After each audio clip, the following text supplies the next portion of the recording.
Hey everybody, welcome back. Good morning. It's time for another deep dive, and today Yeah. I thought we'd do something a little different. So, like, picture this, right? It's the start of your day, you got your coffee, you're looking out the window, Peace. sun's coming up, Yeah. and it's quiet, before all the craziness. Before the day takes over. Yeah. Exactly. And a lot of people, they use this time for what's called a morning devotion, Right. where they, reflect and just connect with something bigger than themselves. Some people call it a time just to reflect and be still Yeah, exactly. and prepare for the day ahead. And so for this deep dive, we're going to look at a passage from the Bible. It's 2 Corinthians chapter 12, verse 9. Okay. It's often called strength and weakness. Now, whether you're, religious or not, this verse has some really, really interesting stuff to say about how we deal with challenges in our lives. I think it speaks to all of us in some way, Yeah, absolutely. regardless of background. So, the verse itself says, "My grace is sufficient for you, for my power is made perfect in weakness." Powerful. I know, right? Yeah. So much packed into those few words. Right. So, when we hear the word grace, we often think of, forgiveness, Right. right? Or receipt. Yeah. But there's more to it here. I think there's a sense of empowerment in that word grace. Okay, It's not just about being pardoned or let off the hook. right. It's about being given strength, a power that enables us to do things that we couldn't do Mm. on our own. I like that, yeah. Like we're being given something that helps us through. Absolutely. Which brings us to the whole weakness part, Oh, right? yeah. I mean, we don't usually go around bragging about our weaknesses. No, I try to hide them. Yeah, exactly.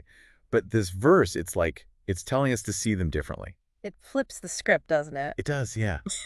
Weakness isn't something to be ashamed of. Yeah. It's almost like a doorway, A doorway to something more. yeah, to that grace. Yeah. Yeah. It's in recognizing our limitations, Uh-huh. that we become open to that power. And then there's that incredible phrase, power made perfect in weakness. How does that even... It's a paradox, isn't it? It is, how can power be perfect? It doesn't seem to make sense on the surface. Right, in weakness. You'd think it'd be the opposite, right? It would, but I think when you look at it closely, I mean, there are so many examples of this in real life. Like what? Well, think of an artist Yep. who channels their pain into some incredible work of art, Right, right. or a leader who admits, hey, I don't have all the answers. And that makes them a better leader somehow. Exactly, because it allows others to step in and offer their strengths. It's interesting how acknowledging our limitations Yeah. can actually make us stronger in a way.